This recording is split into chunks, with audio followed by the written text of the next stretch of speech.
Bonjour l'ami, aujourd'hui on va faire une vidéo un peu particulière. Cette semaine je savais pas trop quel thème aborder et j'ai été très occupé. Néanmoins j'essaye quand même de me mettre à jour sur le progrès et la marche que fait l'organisation de Jéhovah sur Terre, et donc j'ai décidé, comme ça, de regarder où en était l'assemblée régionale faite par vidéo. J'étais assez curieux. Et parmi ce programme, j'ai vu des choses très intéressantes dont j'aurais eu envie de parler, mais bon, il me manque toujours du temps avec le travail et les obligations, on va dire, personnelles. Néanmoins, il faut quand même qu'on parle du discours de Stephen Lett.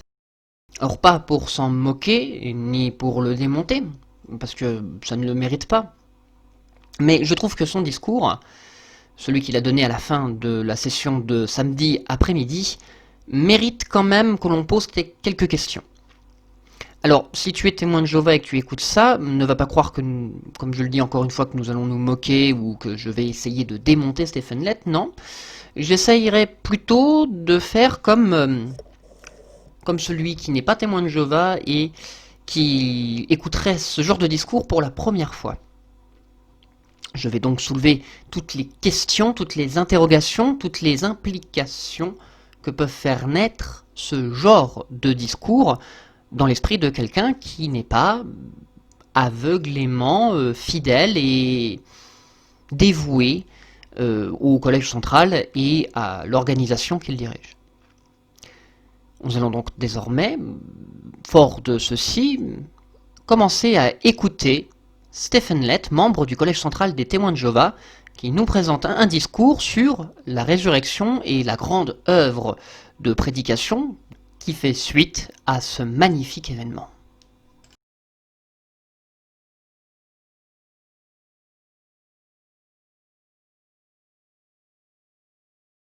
Il y a beaucoup de choses dans la vie qui préparent une personne à des choses plus grandes. Par exemple, l'école élémentaire prépare un élève à l'enseignement secondaire. Courir de petites distances prépare à courir un marathon. Travailler comme apprenti prépare à devenir professionnel.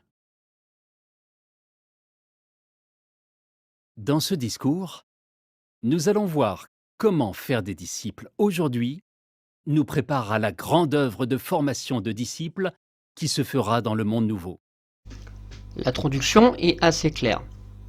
L'idée, si je comprends bien, c'est de montrer qu'il faut s'investir aujourd'hui dans la prédication que promeut l'organisation des témoins de Jéhovah, dans le but de se former et de devenir efficace pour une campagne de prédication plus grande encore, qui aura lieu après la résurrection.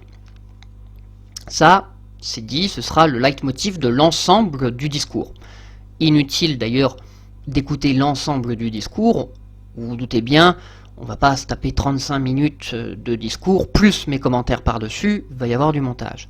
On va donc essayer d'aller au plus vite vers les choses qui sont intéressantes et surtout qui peuvent peut-être poser problème à des personnes qui écouteraient ça pour la première fois. Justement, durant cette deuxième journée d'assemblée, nous avons vu de nombreuses manières de devenir plus habiles à faire des disciples. Et c'est vital de le faire, parce qu'il y a des vies éternelles en jeu. Or, combien vaut une seule vie éternelle? Un frère a dit, si tous les témoins de Jéhovah étaient pionniers jusqu'à la fin, et qu'une seule personne découvrait la vérité, ça en vaudrait la peine. Voilà ce que vaut une seule vie. En fait, avec tout l'argent, tout l'or et tous les diamants du monde réunis, on ne pourrait pas acheter une seule vie éternelle. Ça n'a pas de prix. Bien sûr, monsieur Lett, que ça n'a pas de prix, une vie humaine, d'autant plus si elle a la possibilité d'être éternelle. Mais ce n'est pas ça que vous êtes en train de me dire. Ce que vous êtes en train de me dire, c'est puisqu'une vie humaine éternelle n'a pas de prix, alors donne tout ce que tu as en termes de ressources, de moyens et de force à notre organisation, celle des témoins de Jéhovah, afin de pouvoir sauver une vie éternelle et acheter la tienne. Après tout, quel que soit le montant de tes efforts et des sacrifices que tu vas faire, cela ne sera que dérisoire en comparaison de cette éternité qui n'a pas de prix.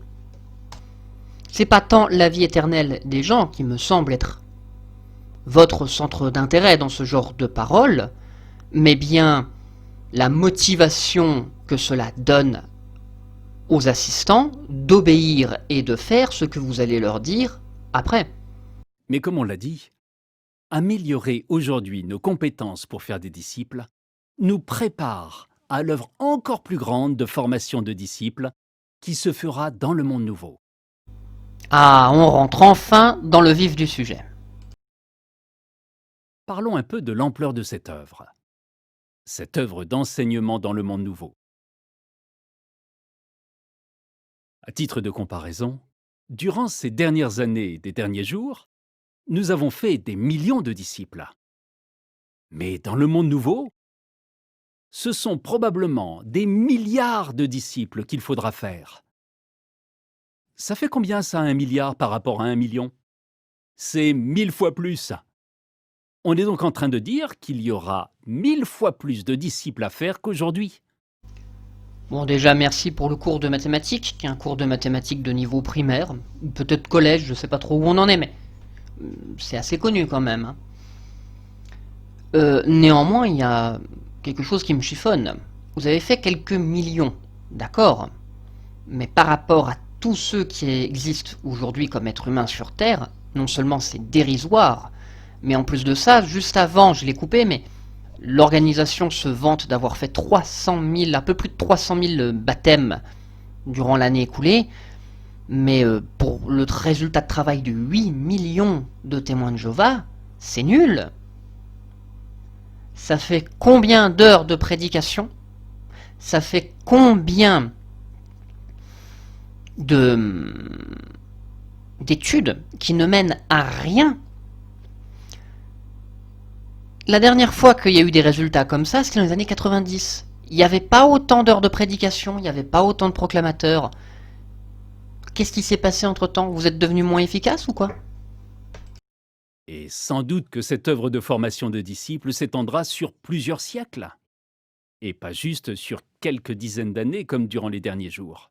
Cela nous rappelle ce que Jésus a dit à ses disciples en Jean 14, verset 12. Il leur a dit « Vous ferez des œuvres plus grandes que les miennes ». On peut tout à fait dire que l'œuvre d'enseignement dans le monde nouveau sera plus grande. Nous prêcherons à plus de personnes et ferons plus de disciples, sur une plus grande étendue et sur une période plus longue. Mais c'est pas déjà ce que vous êtes censé être en train de faire? Votre œuvre de prédication est déjà présentée comme l'accomplissement de cette prophétie. Alors il se passe quoi? Elle a 2 accomplissements? 3 accomplissements? Combien d'accomplissements peut avoir une prophétie? Mais pourquoi cette joie sera-t-elle encore plus grande plus tard? Eh bien, songez à l'environnement. Satan le diable ne sera plus là. Ce sera comme si on nous retirait des épaules un poids d'1 tonne. L'esprit du monde n'existera plus. Cet esprit du monde soufflé par Satan, parce que Satan sera enfermé dans l'abîme. Et on peut dire que l'abîme sera hermétique. De là, Satan ne pourra pas souffler l'esprit du monde. Toute la terre sera dirigée par un seul gouvernement. Tous les gouvernements humains auront disparu. Et tenez-vous bien, plus jamais les injustes ne seront plus nombreux que les justes. Ils seront toujours une minorité. Monsieur Lett, j'ai des difficultés à comprendre. Dans un premier temps, vous nous dites que Satan ne peut plus insuffler l'esprit du monde, qu'il n'est plus là et que nous sommes libérés d'un poids. Satan, c'est quand même, entre guillemets, le tentateur, quand même, y compris chez vous. Et pourtant, l'instant d'après, vous me dites que les justes ne seront plus minoritaires. Néanmoins, vous insinuez qu'il y aura encore des injustes. Première question, comment peut-il y avoir des injustes dans un monde sans le diable? Et deuxième question, comment pouvez-vous justifier le fait qu'il y ait des injustes en contradiction flagrante avec des passages de la Bible, comme Michée, chapitre 4, verset 4. Ils seront assis, chacun sous sa vigne et sous son figuier, et personne ne les effraiera, car la bouche de Jéhovah des armées a parlé. Ou Ézéchiel chapitre 39 verset 26. Après avoir été humiliés à cause de toute leur infidélité envers moi, ils habiteront en sécurité dans leur pays, sans personne qui ne les effraie. Et puis bien sûr, il y a Ésaïe chapitre 2 versets 2 à 4. Et puis il y a le psaume 37 aussi. Le fameux psaume 37 verset 9. Car les hommes mauvais seront supprimés, mais ceux qui espèrent en Jéhovah posséderont la terre. En utilisant les versets que vous utilisez couramment pour justifier l'espérance terrestre et la résurrection, il semble clair qu'il ne peut plus y avoir d'injuste après la résurrection. Jean 5, 28 et 29 dit que tous ceux qui sont dans les tombes entendront la voix de Jésus et sortiront. Tous ceux qui sont dans les tombes. Qui y aura-t-il parmi ces personnes qui sortiront des tombes? Lisons Actes chapitre 24 et voyons qui cela englobe. Acte 24, verset 15. Et j'ai cette espérance en Dieu, espérance dont ces hommes attendent eux aussi la réalisation, qu'il va y avoir une résurrection tant des justes que des injustes. C'est de là que vous tirez le fait qu'il y aura des injustes après la résurrection. Néanmoins, monsieur Lett, on ne peut pas tirer une conclusion à partir d'un seul verset. D'autres versets parlent de la résurrection, y compris des injustes, et précisent que c'est pour un jugement. Donc la résurrection n'a pas pour but de les laisser injustes. On va voir ça. Mais une question se pose. Pourquoi les justes qui seront ressuscités auront-ils besoin d'être encore enseignés? La question ne se pose pas, puisque aucun texte biblique que vous nous avez lu jusqu'à présent ne nous dit que les justes devront être enseignés après la résurrection. Ça, c'est une question que vous vous posez pour rien. Eh bien, même si ce sont déjà des serviteurs de Dieu, ils auront besoin d'apprendre comment les prophéties se sont accomplies, comment les projets de Dieu se réalisent, tout ce qui s'est passé depuis leur mort. Ils auront besoin d'une mise à jour en quelque sorte. Plus longtemps ils auront été morts, plus ils auront de choses à rattraper. Ils auront aussi besoin d'aide pour continuer de mener une vie droite. Il n'y a plus de diable et il n'y a pas d'esprit du monde. Pourquoi aurait-il besoin d'aide pour rester droit? Et pour obéir aux choses écrites dans les rouleaux. Il est question de ces nouveaux rouleaux en Révélation 20, verset 12. Il est dit « J'ai vu les morts, les grands et les petits, qui se tenaient debout devant le trône, et on a ouvert des rouleaux. Les morts ont été jugés d'après les choses qui étaient écrites dans les rouleaux, selon leurs actions. » La tour de garde a dit ce qui suit au sujet des nouveaux rouleaux. Ils exposeront très probablement ce que Jéhovah attendra des humains à cette époque-là. En les étudiant, tous, y compris les ressuscités, connaîtront la volonté de Dieu à leur égard. Les rouleaux nous permettront sûrement d'approfondir la pensée de Jéhovah. Alors là, moi, j'écoute ça pour la première fois, je me dis danger. Parce que monsieur Lett ne lit pas l'intégralité du verset. Il est dit « J'ai vu les morts, les grands et les petits, qui se tenaient debout devant le trône, et on a ouvert des rouleaux. Les morts ont été jugés d'après les choses qui étaient écrites dans les rouleaux, selon leurs actions. » Pourquoi avoir censuré une partie du verset 12? Parce que dans le verset 12, il est dit « Et on a ouvert des rouleaux, oui, puis on a ouvert un autre rouleau. C'est le rouleau de vie. Les morts ont été jugés d'après les choses qui étaient écrites dans les rouleaux, selon leurs actions. » On juge les morts et non les ressuscités. Et on les juge grâce à quels critères? Grâce à ce qui est écrit dans le rouleau de vie, qui permet de quitter l'état de mort pour aller à l'état de vie. Le rouleau de vie fait partie des rouleaux qui sont ouverts à ce moment-là, et il est clair quand on lit le texte qu'ils sont jugés par rapport au rouleau et au rouleau de vie, par rapport à leurs actions passées, pas aux actions en cours.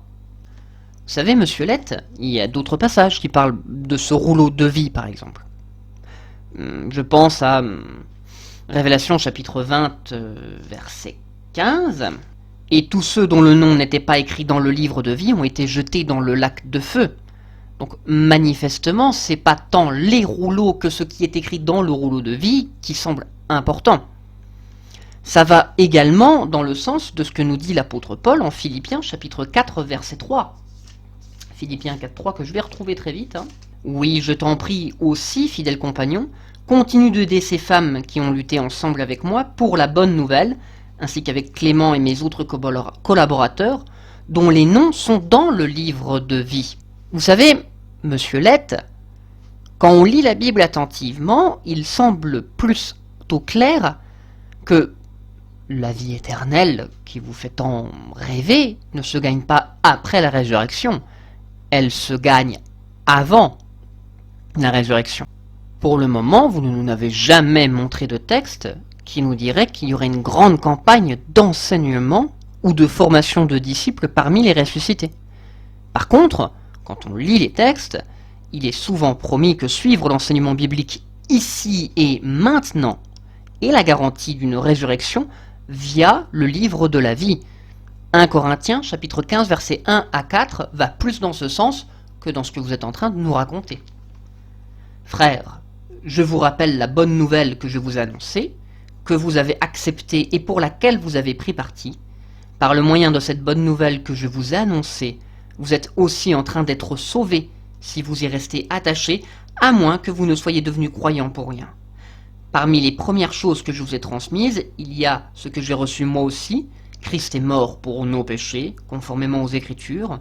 Il a été enterré, il a été ressuscité le 3e jour, conformément aux Écritures. Beaucoup de princes seront choisis parmi les fidèles anciens qui nous dirigent aujourd'hui, comme le dit aussi la tour de garde.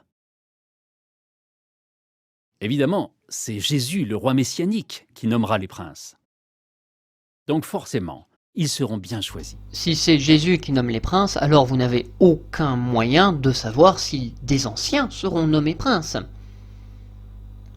Tout ça, toute cette phrase ne servait à rien, c'était juste de la supposition, peut-être un fantasme, histoire de flatter ceux qui écouteraient.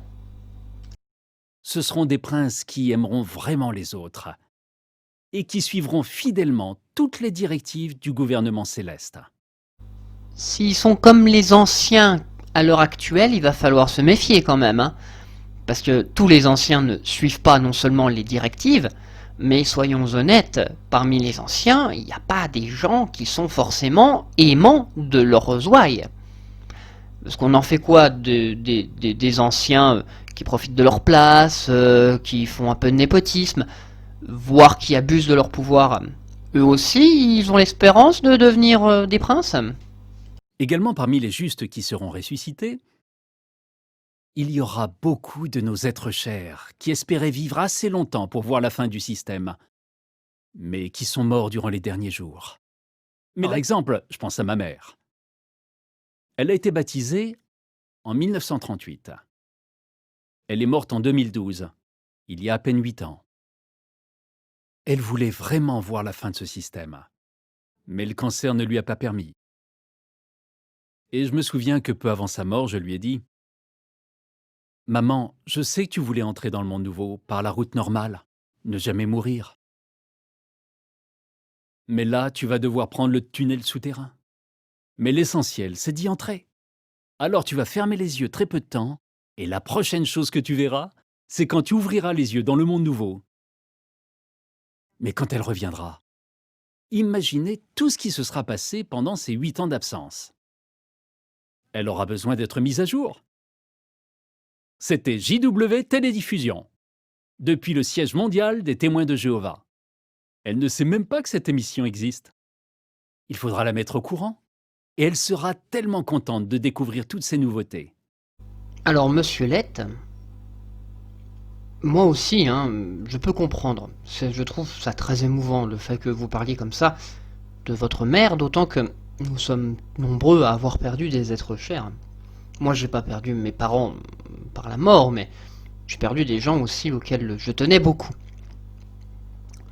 Néanmoins, en quoi est-ce que cela édifie la foi de ceux qui vous écoutent? Ça fait naître une émotion, c'est indéniable. Mais l'émotion n'est pas forcément l'allié de la foi. En fait, quand on a une émotion, ça court-circuite généralement la raison. Et quand un orateur fait un appel à l'émotion, c'est souvent pour faire passer un message qui, si il devait passer au crible de la raison, ne serait pas accepté. Donc j'ai tendance personnellement à me méfier d'un appel aux émotions. Mais bon, c'est pas ça en fait qui me dérange le plus dans ce témoignage. Ce qui me dérange le plus, c'est que cette émotion que nombre de témoins vont ressentir pourrait les amener à avoir une mauvaise motivation. Est-ce qu'ils vont servir ce qu'ils pensent être la manière de servir Jéhovah parce qu'ils aiment Dieu ou pour revoir leurs proches, c'est-à-dire par intérêt personnel? Et enfin, juste une petite dernière chose, Monsieur Lett, il s'est passé beaucoup de choses depuis la mort de votre défunte mère. Il s'est pas rien passé de plus important et de plus intéressant que JW Télédiffusion. Alors oui, vous y apparaissez, et je dis pas que, à votre place, je ne me vanterai pas aussi auprès de mes proches qui pourraient revenir à la vie, mais dans un discours, un homme de votre carrure n'a-t-il pas mieux à faire que placer ça? Maintenant, autre question. D'où viendront les milliards de nouveaux disciples? C'est vrai que les justes qui seront ressuscités auront besoin d'être enseignés. Mais ce sont déjà des disciples. Alors d'où viendront les nouveaux disciples? Eh bien, il y a ceux qui naîtront après Armageddon qu'il faudra enseigner. Comment savez-vous que des enfants naîtront après Armageddon? Est-ce que vous avez déjà lu des textes bibliques qui vous permettent de conclure ça? Alors, je me souviens d'une tour de garde, qui était la tour de garde... attendez, je vais essayer de la retrouver vite fait. La voilà. C'est la tour de garde du 15 décembre 2003, page 14 à 19, paragraphe 20, qui disait que peut-être qu'il y aurait des enfants. Mais c'est un gros peut-être, parce que le verset qui accompagne, celui d'Isaïe 65, 23, pour justifier ce peut-être, ça s'applique plus au retour des Juifs en terre d'Israël que à ce qui se passe après Armageddon. Mais surtout, je me souviens que dans le livre Comment raisonner à partir des Écritures, pendant très longtemps, il était dit carrément l'inverse. C'était sur l'entrée terre, et à la question sur si personne ne meurt plus dans le nouvel ordre de choses de Dieu, comment la terre pourra-t-elle contenir tout le monde? Et à l'époque, vous disiez, souvenez-vous que lorsque Dieu a énoncé son dessein relatif à la terre, il a dit, soyez féconds, et devenez nombreux et remplissez la terre. Dieu a donné à l'homme le pouvoir de procréer, et dès que la procréation aura atteint son but, il veillera à ce qu'elle cesse sur terre. Vous attendez des milliards et des milliards de ressuscités. Je ne sais pas si vous vous rendez compte de la quantité d'êtres humains qui a pu vivre sur cette planète. Pourquoi vouloir des enfants en plus au risque de créer un véritable problème de logistique à long terme? Et puis, il y aura une multitude d'injustes qui reviendront de la tombe. Ils auront tous un passé différent. Donc ils reviendront et ils auront besoin d'être enseignés. Pensez aux athées qui seront ressuscités. Ils ont mangé la nourriture de Jéhovah. Ils ont bu son eau, ils ont respiré son air, ils ont foulé son sol, et ils ne lui ont jamais dit merci. Ils n'ont jamais reconnu qu'il existait. C'est un peu comme dans l'histoire du petit cochon sous le pommier. Il engloutit les pommes tombées par terre, mais il ne lève jamais les yeux pour voir d'où elles viennent. Bon, on ne va pas utiliser cet exemple avec les athées qui vont ressusciter. Mais il faudra leur faire prendre conscience qu'ils ont mené une vie égoïste. Et là, il faudra qu'ils louent Jéhovah. Alors j'ai coupé un très long moment qui ne sert à rien, dans lequel on nous décrit différents types de ressuscités, et on nous raconte de jolies histoires, mais qui n'apportent aucun intérêt au sujet et à la rhétorique du discours. Mais en ce qui concerne les athées, par contre, c'est très intéressant. Parce que, mine de rien, l'athée, là, il est insulté. C'est-à-dire que la petite histoire, on dit que l'athée est un porc ingrat. Et ce que je trouve fantastique, c'est que Stephen Lett a conscience que ça pourrait choquer des personnes. Donc, il rajoute un petit truc derrière. Bon, on ne va pas utiliser cet exemple avec les athées qui vont ressusciter. Mais il faudra leur faire prendre conscience qu'ils ont mené une vie égoïste. Et là, il faudra qu'ils louent Jéhovah. Et là, monsieur Lett, vous vous permettez de juger les athées. Vous ne savez pas si tous les athées ont vécu une vie égoïste. Moi, je connais des gens qui ne croient pas en Dieu et qui, pourtant, sont capables d'abnégation et de grands sacrifices pour aider et soutenir les autres. Ils ne vivent pas pour eux. Ils sont l'inverse de ce que c'est que l'égoïsme, malgré le fait qu'ils ne croient pas en Dieu. Là, quand même, vous êtes médisant, je trouve. Est-ce qu'ils le feront? Tout dépendra d'eux. Mais vous, frères et sœurs, vous les y aiderez. Après, la plupart des athées sont des gens rationnels. Donc, si on les ramène à la vie dans un monde nouveau, je pense qu'il n'y a plus trop de raisons non seulement de ne pas croire en Dieu, mais surtout de ne pas lui rendre hommage. D'ailleurs, représentons-nous certains de ces ressuscités grâce à quelques images. Regardez les images qui vont suivre. Elles vont vous montrer des gens de différentes époques, de différentes cultures, en train d'être enseignés après leur résurrection.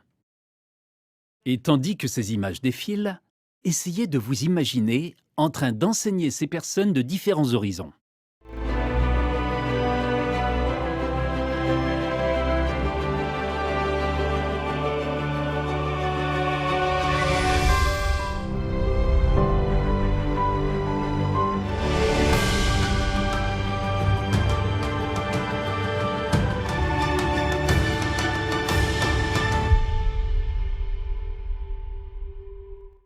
Bon, bien sûr, je vais pas tout montrer, je vais me concentrer que sur l'Indien parce que j'ai trouvé ça rigolo. Mais il y a une chose quand même qui est incroyable, c'est on a l'impression qu'il est rééduqué. C'est-à-dire que en même temps qu'il est ressuscité, voilà, il a l'étude, on lui apprend les merveilleuses actions de Jéhovah, mais il change d'apparence, il commence à ne plus s'habiller comme un Indien, mais comme un Américain moderne. Il vit dans une petite enfin, il est avec ses amis dans une petite maison très américaine. Enfin, on a l'impression que il abandonne non seulement ses croyances, mais également sa culture, un peu comme s'il était passé dans un camp de rééducation. Est-ce que c'est ça le monde nouveau? Est-ce qu'on a besoin d'abandonner ce qui fait notre identité sous prétexte que elle serait indissociable d'un paganisme ou d'une erreur? Comme on l'a dit, Jéhovah donnera à Jésus le pouvoir de ressusciter tous ces gens en les relevant de la tombe, quand ils entendront sa voix et sortiront. Et nous savons que ça se passera d'une façon méthodique, ordonnée, car Jéhovah est un Dieu non pas de désordre, mais de paix. 1 Corinthiens 14, 33. Il veut aussi que tout se fasse selon ce qui est convenable et avec ordre. 1 Corinthiens 14, 40. S'ils revenaient tous en même temps, ce serait une explosion démographique ingérable. On ne pourrait même pas les enseigner comme il faut.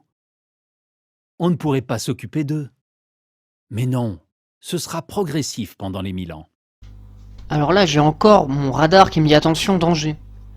Premièrement parce que ce n'est pas ce que disent les textes. Enfin, s'il les cite correctement, mais ces textes n'ont rien à voir avec ce qu'il est en train d'exposer.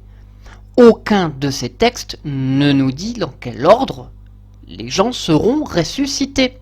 Il est juste en train de sortir de son propre fond une idée, et il tente de le justifier par le truchement de quelques versets. On ne sait pas comment se passera la résurrection, et on ne peut pas affirmer avec autant d'assurance comment elle va avoir lieu. Ou alors, il faut le justifier soit par un texte, ce que aucun ne le permet, ou carrément en prétendant avoir une vision. Mais je ne pense pas que M. Lett ira jusque-là. Et la tour de garde dit ceci: les chrétiens fidèles qui sont morts peu avant la fin du système de Satan figureront sans doute parmi les premiers ressuscités. On peut aussi s'attendre à une résurrection rapide des hommes fidèles du passé qui serviront en qualité de princes. C'est ce que nous avons évoqué tout à l'heure. La tour de garde n'est pas un texte inspiré, et étant donné que les enseignements de la tour de garde, puisque Nouvelle Lumière oblige, sont susceptibles de changer, on ne peut pas l'utiliser comme argument d'autorité sur un sujet aussi important et grave. Encore une fois, vous allez trop loin. Vous parlez d'une chose que vous ne pouvez pas savoir. Les ressuscités auront donc beaucoup à apprendre. Et vous, chers frères et sœurs, vous aurez le privilège de les aider. Alors je vais passer tout ce qui va suivre, parce que ça raconte rien, hein, soyons honnêtes, et que j'ai pas envie de passer sur chaque mot pour y réfléchir. Et surtout, je remarque une chose beaucoup plus intéressante. Depuis tout à l'heure, et pendant tout le passage qui va suivre après, jusqu'à ce qu'on arrive au prochain sujet intéressant, que je trouve, on n'a aucun verset à l'appui. On n'a eu aucune preuve scripturelle prouvant que la résurrection se passera comme il est en train de nous l'enseigner, avec une résurrection d'abord par les premiers morts, une grande phase d'éducation des ressuscités et compagnie. Et fatalement, moi, ça me fait penser à un texte biblique, tout ça. Moi, ça me fait penser à Révélation, chapitre 22, verset 18. À toute personne qui entend les paroles prophétiques de ce rouleau, j'atteste ceci, si quelqu'un y ajoute quelque chose, Dieu lui ajoutera les fléaux qui sont écrits dans ce rouleau. Monsieur Lett, si vous vous permettez d'ajouter des choses à l'enseignement biblique, vous qui croyez à la Bible, n'avez-vous pas peur justement de tomber dans le piège contre lequel ce genre de versets nous met en garde ? Beaucoup d'autres ressuscités devront abandonner leur ancien mode de vie. Je pense par exemple à un homosexuel.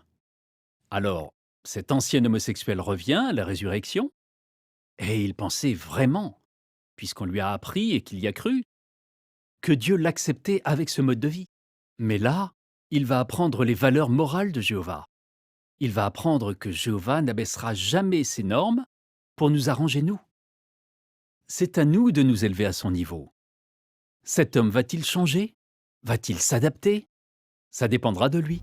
Alors, monsieur Lett, là je vais me permettre quand même de vous dire quelque chose. Est-ce que vous connaissez beaucoup d'homosexuels? Est-ce que vous en avez fréquenté? D'ailleurs, toi qui es derrière l'écran, est-ce que tu en as fréquenté? Est-ce que tu en connais sur ton lieu de travail, ou peut-être dans ta famille? Ce qu'est en train de dire monsieur Lett, c'est que ces homosexuels le sont par choix et qu'ils vont devoir faire un effort sur eux-mêmes pour suivre l'enseignement que vont leur donner les témoins de Jéhovah dans le monde nouveau. Alors, je vais vous dire une chose, et c'est pas de mon propre fond que je vais le sortir. Je vais vous mettre des liens sur des études sérieuses et scientifiques dans la description. À ce que l'on sait aujourd'hui sur les études sur l'homosexualité, et plus particulièrement sur l'homosexualité masculine. L'homosexualité féminine étant manifestement moins glamour pour la recherche, et la bisexualité n'étant, à ma connaissance, pas un sujet d'étude très populaire. Ce qu'on sait sur l'homosexualité masculine, c'est qu'on l'est manifestement, effectivement, comme le dit l'adage actuel, de naissance. Je m'explique. Il semblerait, dans l'état actuel de nos connaissances, que le taux d'hormones dans l'environnement intra-utérin au moment du développement du fœtus, c'est-à-dire dans l'utérus au moment du développement de l'individu, va influencer sur son attirance sexuelle à l'âge adulte. Et ça, même si on n'a pas fait d'expérience sur l'être humain, on peut quand même le déduire d'expériences menées sur l'animal. C'est-à-dire qu'en changeant l'environnement hormonal intra-utérin chez les rats, on est capable d'influencer sur leur comportement sexuel quand ils grandissent. Autrement dit, il est fort probable, et encore une fois je vous mettrai des liens à la fois, alors un très court qui va résumer de manière un peu banale, enfin très courte et un peu humoristique la situation, et un autre beaucoup plus sérieux avec un scientifique qui vous explique l'état de ses recherches, mais il semblerait, dans l'état actuel de nos connaissances, que ce n'est pas leur faute, et que ce n'est pas par un choix ou une perversité qui est leur, que ces individus sont attirés par le même sexe qu'eux. Et donc, il est fort probable qu'en faisant ça, monsieur Lett, vous soyez le promoteur d'une certaine forme de souffrance pour ces individus lorsqu'ils reviendront dans le monde nouveau. Parce que vous comptez les rééduquer alors même que s'ils sont homosexuels, ce n'est pas de leur faute. Qu'est-ce que vous faites? Des textes qui vous disent par exemple que dans le monde nouveau, ni deuil, ni cri, ni douleur ne seront plus, les choses anciennes ont disparu. Puisque en voulant changer ce qui est leur nature, forcément vous allez faire naître de la douleur et de la souffrance chez ces individus. D'autant plus que vous les condamnez à mort s'ils ne suivent pas ce que vous pensez, vous, être le plus juste. Et puis, il y a une chose quand même qui me chiffonne d'autant plus dans ce genre de discours, c'est l'effet que ça peut avoir sur les personnes qui vous écoutent maintenant. Je suis persuadé que parmi la jeunesse qui est née chez les témoins de Jéhovah, il y en a forcément, statistiquement, qui sont concernés par ce genre de tendance et d'envie. Quel effet ça peut avoir quand on est assis dans son salon entre ses deux parents et d'entendre une telle condamnation de votre part. Une condamnation à mort, je tiens à vous le rappeler. Et puis enfin, une dernière chose qui me chiffonne avec ce genre de promotion d'idéologie, c'est que quand on pense à la résurrection, je ne sais pas pour vous, mais moi je pense à ce texte. Je pense, toujours dans votre propre Bible, à Matthieu chapitre 22, versets 29 à 30. Que je vais très vite retrouver. 22, 29 à 30. Jésus, alors, voici ce que disent les pharisiens à Jésus au verset 28. À la résurrection, duquel des sept sera-t-elle donc la femme, car tous l'ont eue pour femme? Jésus va leur répondre. Jésus leur répondit, vous êtes dans l'erreur, parce que vous ne connaissez ni les Écritures, ni la puissance de Dieu. Car, à la résurrection, les hommes ne se marieront pas, et les femmes ne seront pas données en mariage, mais ils seront comme des anges dans le ciel. À propos de la résurrection des morts, n'avez-vous pas lu ce que Dieu a dit à votre intention? Je suis le Dieu d'Abraham, le Dieu d'Isaac et le Dieu de Jacob. Il n'est pas le Dieu des morts, mais des vivants. Alors, bien sûr, je ne dis pas pouvoir mieux interpréter les textes que vous. Mais manifestement, quand il s'agit de résurrection, le désir et la satisfaction sexuelle n'entrent pas vraiment en ligne de compte. Et du coup, on peut se poser cette question. Est-ce que le fait d'être de base, avant la résurrection, hétéro ou homosexuel, est vraiment important? Ça, j'ai pas la réponse, mais manifestement, vous non plus. Tous les humains devront apprendre à connaître les normes justes de Jéhovah et choisir eux-mêmes de les suivre. Mais que se passera-t-il si quelqu'un refuse de changer? La tour de garde a évoqué cela. Elle a dit « Certains montreront qu'ils refusent de pratiquer la justice. Ils ne pourront donc pas continuer à vivre dans le monde nouveau. Et cela sera conforme à la justice. » C'est ce qu'indique Isaïe 65, 20. On maudira le pécheur, même s'il a 100 ans. En d'autres termes, si je ne pense pas comme vous, et si je n'accepte pas d'être rééduqué par vous, vous décrétez que je dois mourir. C'est un régime totalitaire. En tout cas, c'est comme ça que je le perçois. D'autant que vous ne citez pas vraiment la Bible, vous citez encore une fois une tour de garde, qui n'est pas un texte inspiré. Quant au verset que vous citez, voici ce qu'il dit, effectivement, et on maudira le pécheur même s'il a 100 ans, mais il y a une note, et la note en bas de page me dit « ou et celui qui n'aura pas atteint 100 ans sera considéré comme maudit ». Ce qui en soi ne veut pas dire exactement la même chose. Là, pour la troisième fois, j'ai l'impression de me faire arnaquer quand vous faites une citation biblique. Et les bonnes choses que vous avez entendues aujourd'hui, frères et sœurs, durant ce deuxième jour d'assemblée, ce que vous avez appris sur la façon d'aider vos étudiants aujourd'hui, vous sera utile dans le monde nouveau. Oui, j'ai zappé une partie qui ne sert à rien parce que ça n'apporte aucun argumentaire si ce n'est un appel aux émotions. Mais Monsieur Lett, non. Enfin, je veux dire, je sais pas si ce que j'ai appris aujourd'hui dans cette assemblée sur comment aider les étudiants m'aidera dans le monde nouveau, tout simplement parce que vous n'avez apporté aucune preuve de ce que vous racontez du monde nouveau est juste. Et vrai. C'est évident que les compétences, l'expérience et les qualités d'enseignants que nous acquérons aujourd'hui nous seront très utiles dans le monde nouveau. Nous pourrons les mettre à profit pour faire des disciples. Alors je viens de zapper un gros passage qui est juste le résumé de l'ensemble de la journée d'assemblée. Et je l'ai zappé parce que non seulement ça n'apporte rien, mais surtout, je veux dire, on a des longues minutes où on a juste une suite d'affirmations sans aucune preuve. Quand quand on est approché par les témoins de Jéhovah, on a la promesse d'avoir un enseignement biblique. À travers tout ce discours, on a eu très peu de cours bibliques, très peu de fois est ouvert la Bible.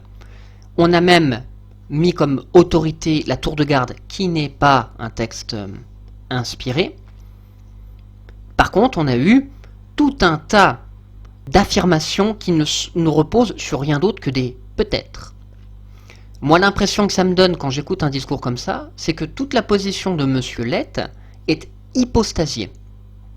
Si vous ne savez pas ce que veut dire hypostasier, voici comment on pourrait le définir. Comment je peux dire ça ?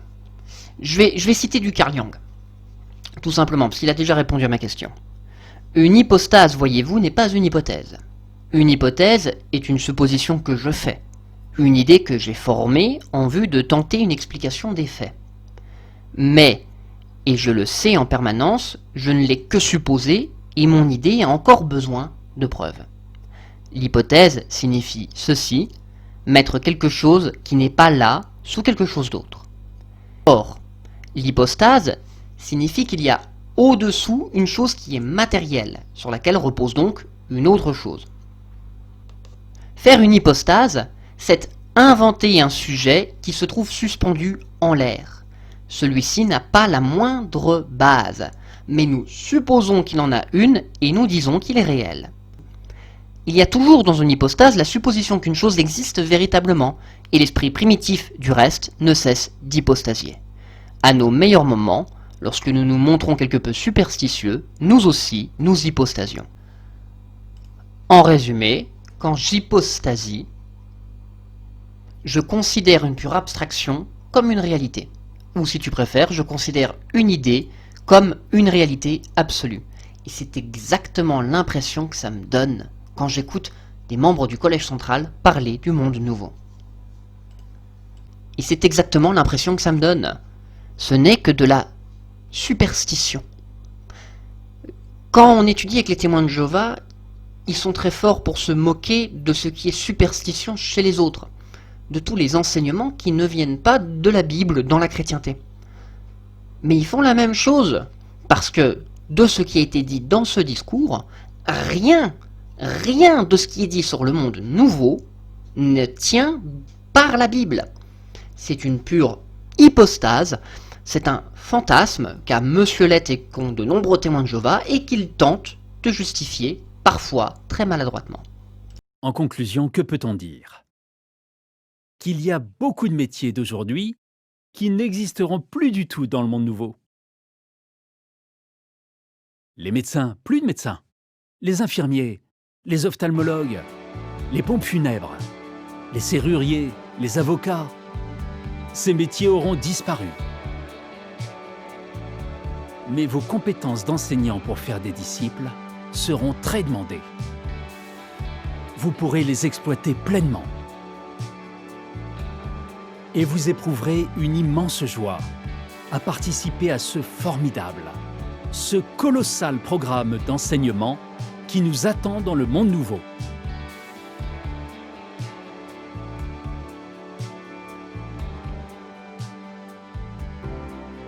De tout cœur.